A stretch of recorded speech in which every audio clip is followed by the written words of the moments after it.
कहाँ जा रहे हैं? अरे बेटा, तुम तो जानत हो कि मेरी उम्र काफी लंबी होत है और हमारी जिंदगी के कोई भरोसा भी नहीं और हमारे बेटिया भी कुमारी है। आज खातिर हो के रिश्ता को ले जाती। ये सब तो ठीक है अब्बू, लेकिन अभी आपको आराम करने की जरूरत है, क्योंकि अभी आप हॉस्पिटल से डिस्चार्ज होकर आए हैं। डॉक्टर साहब मलेरिया बता रहे थे और ये भी बता रहे थे कि आपको फालिज का असर है। डॉक्टर साहब 15 रोज की दवाई लिखी आपको, सुबह शाम खाने को और आराम करने को कहा है। कुछ दिन ठहरिए, फिर हम दोनों आराम से चलेंगे। अरे बेटा, हम कहा करी, हम अपन सेहतिया को देखी, हम अपन बेटिया को देखी। काहे के हमारी जिंदगी तो लौट के ना आई, हमारी सेहतिया बड़ी खराब है। और हाँ बेटा, तुम तो यही है शादी ब्याह करे में, लड़की के रिश्ता तलाश करे में तो बहुत पापड़ गलत पड़ा है। और हाँ बेटा, तुम तो यही जानत है कि हम अपन सब बचपन के शादी करा दी, बस यही एक बोझ हमारे सर पे सवार है।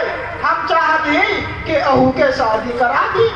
अच्छा अब्बू ठीक है, अगर आप जाना ही चाहते तो मैं भी आपके साथ चलता हूँ।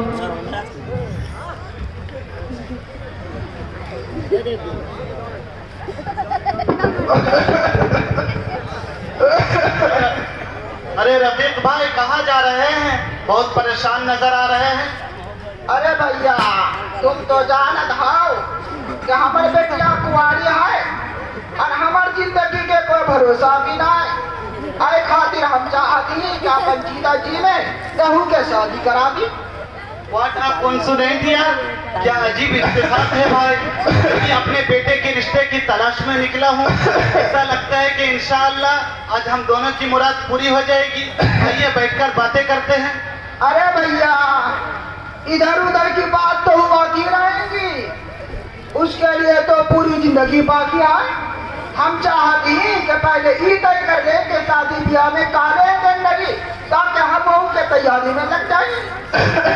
बाबा, आप ठीक सोच रहे हैं, मेरी भी यही राय है।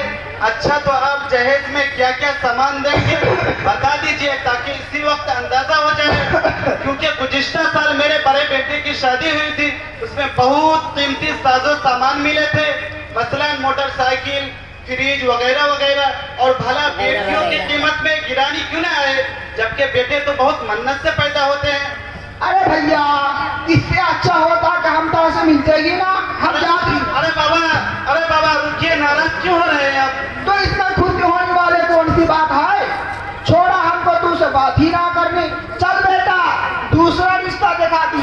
सुना है पोखरिया टोला में एक हाजी साहब है, वो अपन बेटा के रिश्ता तलाश करे हैं। हाँ बाबू, चलो उससे बात करी। चलिए चलते हैं।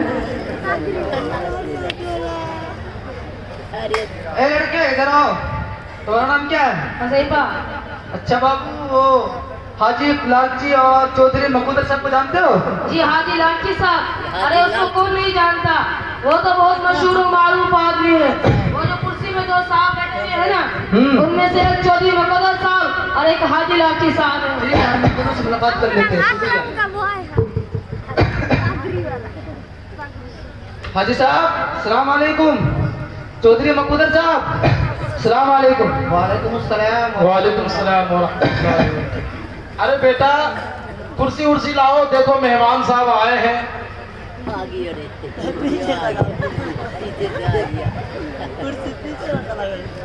आराम से बैठेंगे बाबूजी।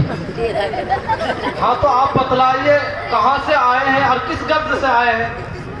अरे हाजी साहब, अब्बू जी आप चुप हो जाइए, हम बात कर लेते हैं। आपको बीमारी की वजह से बोलना मुनासिब नहीं है। हाजी साहब, हम अनजान नगर से आए हैं। हमारे मुख्तार चाचा ने आप दोनों के पास भेजा है। हमारी एक बहन है, उसी के रिश्ते के सिलसिले में आप दोनों के पास पहुंचे हैं। और हाजी साहब, 1.5 साल पहले की कहानी है। जब मेरी बहन 14 बरस की थी, तो उनका रिश्ता मेरे वालिद साहब ने अपने दोस्त के बेटे के साथ पक्का कर दिया था। इत्तेफाकन ऐसा हुआ कि अब्बू के दोस्त का इंतकाल हो गया, तो उनके घर वालों ने इधर उधर बात करके रिश्ते को खत्म कर दिया। अरे ये तो बड़े दुख की बात है। खैर, मैं ये सब नहीं मानता। और रहा सवाल मुख्तार चाचा का, तो उनसे मेरी बहुत पुरानी जान पहचान है। ये हमारे चौधरी मकूदर साहब हैं। ये चौधरी मकोदार साहब से पूछ लीजिए। क्यों चौधरी साहब? हाँ हाँ, मुख्तार चाचा से हमारी पुरानी जान पहचान है। वो जब भी अनजान नगर से इधर को आते हैं हमसे जरूर मुलाकात करते हैं।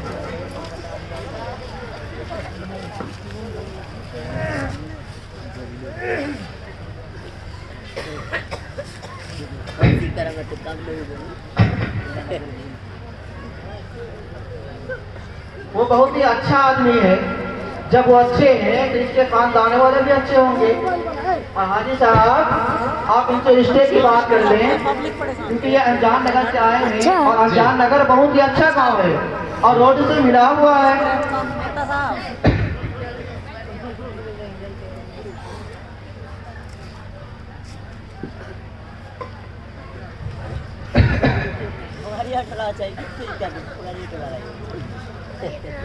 वो देखो हमारे छोटे मौलवी साहब आ गए।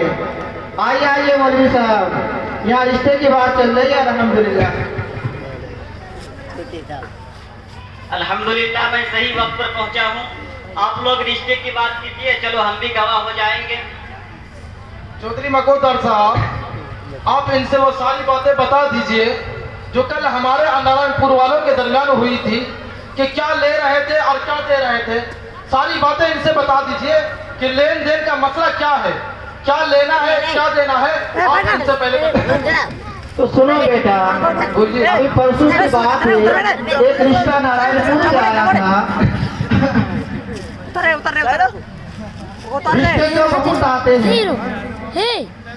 कल नारायणपुर से एक रिश्ता आया था, क्योंकि हाजी साहब को पूरा गांव जानता है।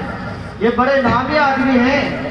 और जब नारायणपुर वाले आए थे तो उनसे लेन देन की बात ये हुई कि वो लोग एक मोटरसाइकिल, फ्रिज, वॉशिंग मशीन वगैरह जितने तमाम चीजें तमाम देने के लिए तैयार है और क्यों नहीं देते। और हाँ, हाजी साहब 4 पहिया गाड़ी भी मांग रहे थे और वो शायद देने के लिए राजी भी हो गए थे। क्यों हाजी साहब, ठीक है ना? हाँ जी, वो 4 पहिया गाड़ी देने पर राजी हो गए थे। हाजी साहब, हम बहुत गरीब इंसान हैं। आप 2 पहिया गाड़ी लेने तो बड़ा एहसान होगा। हम इतने मालदार तो नहीं है। बड़ी मुश्किल से हम बाप बेटे गुजारा हुआ करता है। और हमारे बाप को देख लीजिए कितने बूढ़े होते हैं, बीमार रहते हैं, हमेशा इसकी दवाइयाँ चलती रहती है। अरे ये क्या राम हिस्ट्री शुरू कर दिए हो। जब रिश्ता करने आए हो तो पहले मेरी बात सुनो। अभी तुमसे पहले जो नारायणपुर वाले आए थे वो 4 पहिया गाड़ी दे रहे थे, जो कि 7-8 लाख रुपया में आ जाती है। अगर मैं मान जाता तो वो दे ही देते, लेकिन बात इस पर बिगड़ गई कि मैं 1,50,000 रुपया नकद भी मांग रहा था। इस बिना पर वो राजी ना हुए। लेकिन अगर आप लोग राजी हो जाए तो हम आपसे रिश्ता पक्का कर देंगे। अरे हाजी साहब, क्या कहता है? एक गाड़ी 1 लाख रुपए प्लस 50,000 रुपए नकद। बाबूजी, क्या हुआ आपको? बाबूजी, बाबूजी, बाबूजी, उठिए बाबूजी, बाबूजी उठिए, उठिए, बाबूजी उठिए। डॉक्टर साहब, मैं चौधरी मकोदर बोल रहा हूँ। हमारे गांव में एक साहब की तबीयत बहुत सीरियस हो गई है। आप आए और जरा आकर इसको देख लीजिए।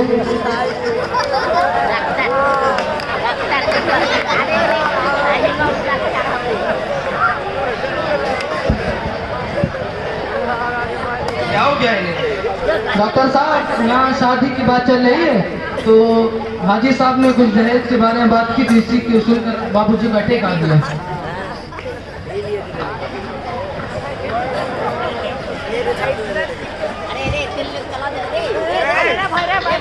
बनाने की बात नहीं है, अभी खतरे से खाली है।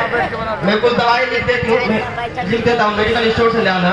और आइंदा याद रखना कि कोई ऐसी बातें इनको ना बताए जो इन्हें इस तरह का अटैक आए, वरना कुछ भी हो सकता है। शुक्रिया डॉक्टर साहब, ख्याल रखते हुए। बाबूजी उठिए।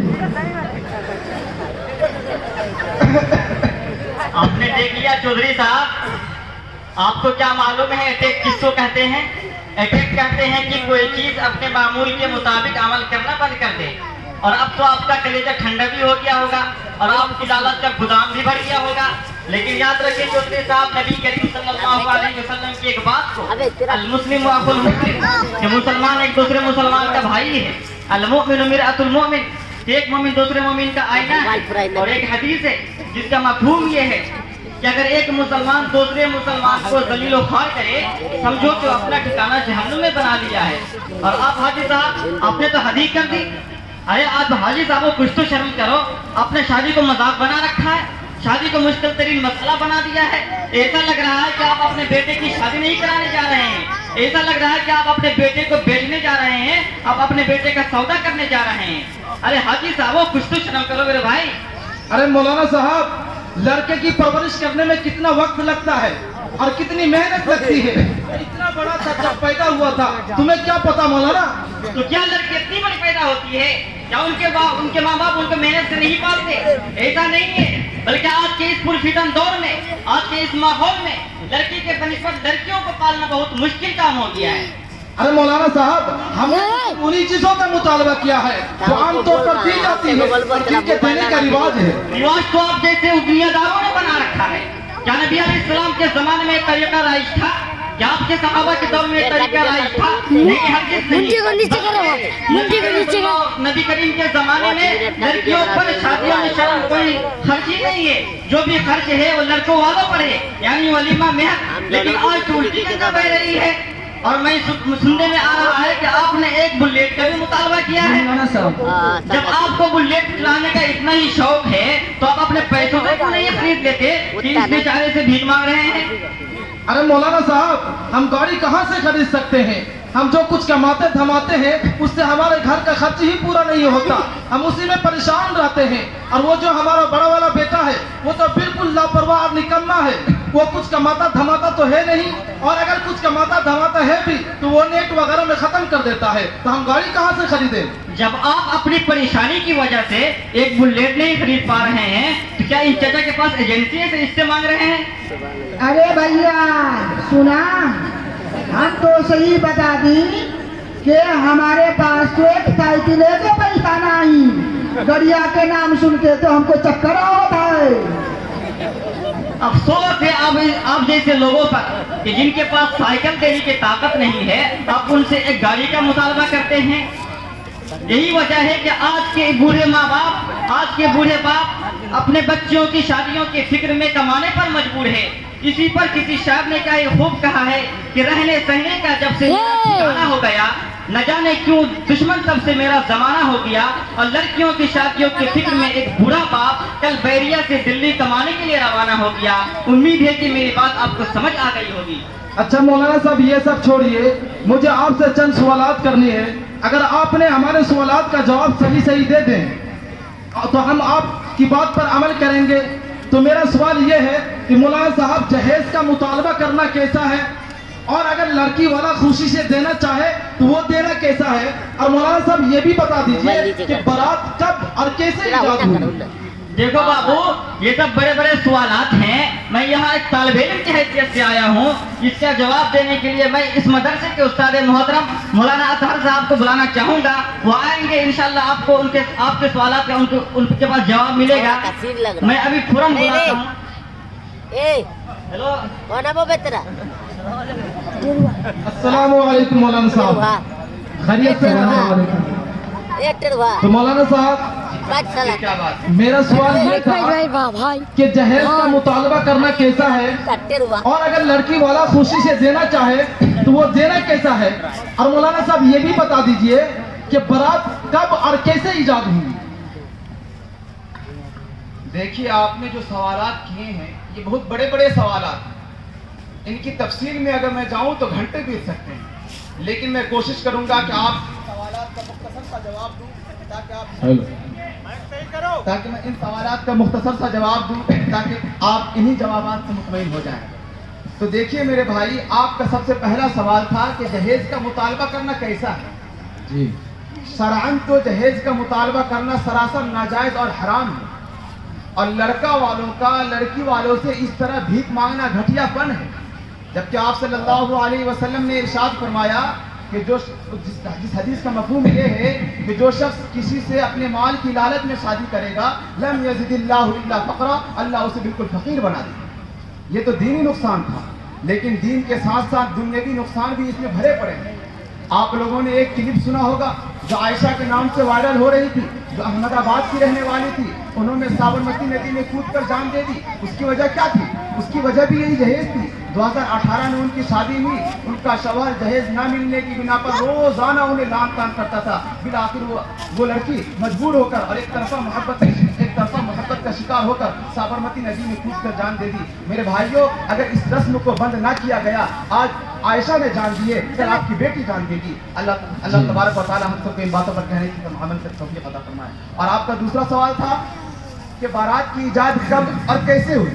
तो मेरे भाइयों, पहले चूंकि अमन व अमान का जमाना न था, हमेशा रहजनों और डाकुओं से दो चार होना पड़ता था, इसलिए लड़का लड़की की हिफाजत और जेवर वगैरह की हिफाजत के लिए बारात की शक्ल में चंद लोगों को साथ में ले लिया करते। लेकिन अब तो चूंकि अमन व अमान का जमाना है, डाकू और रहजनों का कोई खौफ भी नहीं है, इसलिए अब जो बारात ले जाते हैं उसमें सिर्फ और सिर्फ नामवरी मद्देनजर होती है और दाव मद्देनजर होता है। इसके अलावा और बहुत सारे मफासिद इसके अंदर मौजूद है। तंजियाकारी, मेरा नहीं, मेरा आप सब लड़कों वालों का खाने का मेज़ाज मुतय्यन करना, लड़कों वालों का बेजा परेशान होना, इसके अलावा इसलिए ये सरासर गलत और नाजायज है। क्या आपने सुना नहीं कि नबी सल्लल्लाहु अलैहि वसल्लम ने अपनी बेटी का निकाह अपनी बेटी हज़रत फातिमा रज़ियल्लाहु अन्हा का निकाह किस तौर पर किया? अरे हज़रत फातिमा का निकाह इस तौर पर हुआ कि मजलिस अक़द में खुद हज़रत अली भी आप सल्लल्लाहु अलैहि वसल्लम ने सब सहाबा कराम को बुलाकर मजलिस का निकाह करा दिया। फिर हज़रत अली रज़ियल्लाहु अन्हु जब तशरीफ़ लाए, उन्हें ये बताया गया, हज़रत अली रज़ियल्लाहु अन्हु ने फरमाया रज़ी तू, मैं भी राज़ी हूं। हालांकि अगर आप सल्लल्लाहु अलैहि वसल्लम चाहते तो बारात बुला, लेकिन ऐसा नहीं, क्योंकि आप सल्लल्लाहु अलैहि वसल्लम की पेश नजर में ये था निकाह को आसान बनाया ताकि जिनाकारी और आपका तीसरा सवाल ये था, अगर लड़की वाले खुशी से अपने बेटी को दे ही दे तो दे सकते हैं या नहीं? हाँ, ये तो दे सकते हैं। मुरव्वजा तरीका जहेज तो गलत है। अलबत्ता अगर लड़की के माँ बाप खुशी से अपने बेटी को कुछ देना चाहे तो दे सकते हैं, उसमें शरअन कोई हर्ज नहीं, क्योंकि खुद हुजूर सल्लल्लाहु अलैहि वसल्लम ने भी हज़रत फातिमा को बतौर जहेज से कुछ सामान दिया। जैसा कि रिवायत में आता है कि 2 मशकीज़ें थे, दो यमनी चादर थी, 4 गद्दे थे, 2 रज़ाई थी, इसके अलावा और भी दीगर सामान थी। उम्मीद है कि आपको मेरी बात समझ में आ गई। मौलाना साहब, अभी आपने बताया कि मुरव्वजा तरीक़ा जहेज गलत है और नाजायज़ व हराम है, तो मौलाना साहब ये बताइए कि सही तरीका क्या है? जी हाँ, मुरव्वजा तरीका जहेज तो गलत है। मुरव्वजा के माने ये जो रवाज चला हुआ है कि पहले डिमांड किया जाए 3 लाख लेंगे, 4 लाख लेंगे, ये तो सरासर गलत है। इसका सही तरीका ये है, अगर अपनी बेटी को कुछ देना हो, इसका सही तरीका ये है कि बेटी जब रुखसती होकर अपने ससुराल वालों के यहाँ चले जाए और ससुराल वालों से खूब घुल मिल जाए, फिर वह जब वहाँ से रुखसती होकर घर आए तो बेटी के सामने सारे सामान को पेश कर दिया जाए और उन्हें कहा जाए बेटी इनमें से जो पसंद हो ले लो, जो पसंद ना हो छोड़ दो। अगर बेटी जो पसंद करके ले तो लेके चली जाए, जो छोड़ दे वो तुम्हारा हो गया। यही बेहतरीन तरीका है, लेकिन आज इस रवाज को कोई आजमाता ही नहीं। उम्मीद है आपको मेरी बात समझ में आ गई होगी। वाखिर दावाना अल्हम्दुलिल्लाहि रब्बिल आलमीन। मौलाना साहब रुक जाइए। आपने तो हाजी साहब के तमाम सवालों के जवाब दे दिए, लेकिन मेरा एक सवाल है। मौलाना साहब ये बताइए कि निकाह का सुन्नत तरीका क्या है? ये भी बहुत बेहतरीन सवाल है। ये सवाल इनमें सबसे ज्यादा इम्पोर्टेंट यही सवाल है कि निकाह का सुन्नत तरीका क्या है। निकाह का सुन्नत तरीका ये है कि निकाह की बुनियाद अव्वलन दीनदारी पर रखी जाए। जब दीनदारी पर रखी जा चुकी हो तो फिर लड़का लड़की को एक बार दिखला दिया जाए, फिर उसके बाद जब वो दोनों राजी हो तो निकाह पढ़ाने के बाद बतौर शुक्राने के कुछ वलीमा किया जाए। लेकिन इससे भी बेहतरीन तरीका ये है कि मजलिस अक़द मस्जिद में मुनाकिद हो, निकाह का खूब ऐलान किया जाए, निकाह पढ़ाने के बाद शुक्राने के तौर पर वलीमे का एहतमाम किया जाए। यही निकाह का सही तरीका है। मौलाना साहब आपका बहुत बहुत शुक्रिया। इंशाअल्लाह अब हम भी अपने बच्चों की शादी गैर इस्लामी तरीक़ों से बचते हुए शरई तरीके पर शादी करेंगे और इंशाअल्लाह लोगों को भी इसकी तरफ रग़बत दिलाएंगे ताकि वो भी अपने बच्चों की शादी गैर इस्लामी तरीक़ों से बचते हुए परहेज़ करते हुए अपने बच्चों की शादी शरई तरीके पर करें। और चाचा आप परेशान ना हो, आपके बेटी की शादी इंशाअल्लाह हम अपने बेटे के साथ ही करेंगे। ठीक है मौलवी साहब, तोरा तो बड़ा एहसान था कि तूने हमके 5 साढ़े 5 लाख कर्जा लिए से बचा लिया। ठीक है मौलवी साहब, चला जाए। अस्सलाम वालेकुम।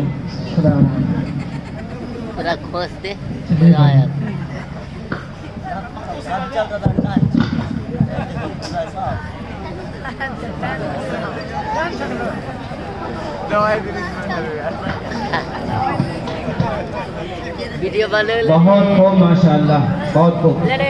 हजरात गिरामी, हमारे बीच आज कई शुआरा मौजूद हैं।